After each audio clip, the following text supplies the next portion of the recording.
اس وقت دنیا کی سب سے بڑی خبر ہے روس کا یوکرین کے خلاف فوجی آپریشن، اور گزشتہ کئی ہفتوں سے سوشل میڈیا پر بھی دونوں ملکوں کے درمیان کرائسس سے متعلق بات چیت ٹرینڈ کر رہی ہے۔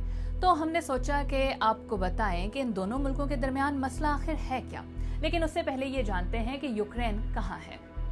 یوکرین کی سرحد روس اور یورپی ممالک دونوں سے ہی ملتی ہے۔ یوکرین صدیوں تک سوویت یونین کا حصہ رہا، لیکن 1991 میں جب سوویت یونین ٹوٹا تو یوکرین آزاد ہونے والی ریاستوں میں سے ایک تھا۔ یوکرین کی سب سے طویل سرحد روس کے ساتھ ہے۔ اس کے علاوہ بیلاروس، پولینڈ، سلوواکیا، ہنگری، رومانیہ اور مولڈووا جیسی ریاستیں بھی اس کے بارڈرز پر ہیں۔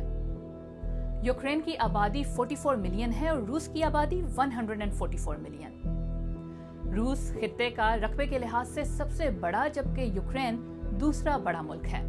یوکرین میں زیادہ آبادی کا مذہب عیسائیت ہے، جبکہ یہاں آفیشل لینگویج یوکرینین ہے، لیکن ملک کی 70% سے زائد آبادی روسی زبان بولتی ہے۔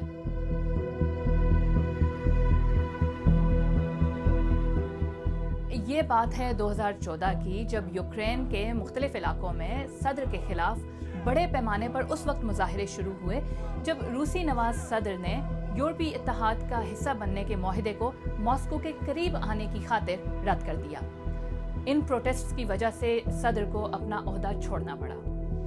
President Vladimir Putin, the first Russian leader in almost 70 years to expand his territory. روس نے رد عمل کے طور پر یوکرین کے کرائمیا نامی جزیرے پر قبضہ کر لیا اور یوکرین کے مشرق میں باغیوں کی حمایت شروع کر دی۔ روس کے حمایت یافتہ ان باغیوں نے مشرقی یوکرین میں ڈونیٹسک اور لوہانسک نامی علاقوں پر قبضہ کیا۔ یہاں روس کے حمایت یافتہ باغیوں اور یوکرینین ملٹری کے درمیان تب سے لڑائی جاری ہے، اور اب تک یہاں 14,000 سے زائد شہری ہلاک ہو چکے ہیں۔ روس نے ان دونوں مشرقی ریجنز کو رواں ہفتے 2 آزاد ریاستوں کے طور پر تسلیم کیا ہے۔ روس نہیں چاہتا کہ یوکرین یورپی تنظیموں جیسا کہ یورپی یونین یا دفاعی اتحاد نیٹو کا حصہ بنے۔ روس کو ایسا لگتا ہے کہ نیٹو مشرق کی جانب اپنا انفلوئنس بڑھا رہا ہے، جس سے روس کی سالمیت کو خطرہ ہے۔ اس کے علاوہ روس کو امریکہ اور نیٹو ممالک کی جانب سے یوکرین میں فوجی مشقوں اور اسے فوجی ساز و سامان فراہم کرنے پر بھی اعتراض ہے۔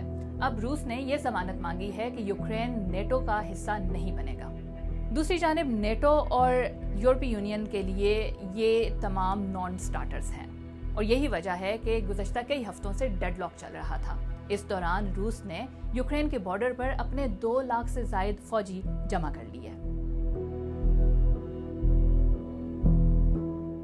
اب فوجی کارروائی کے آغاز کے بعد دنیا بھر سے ری ایکشن آ رہا ہے۔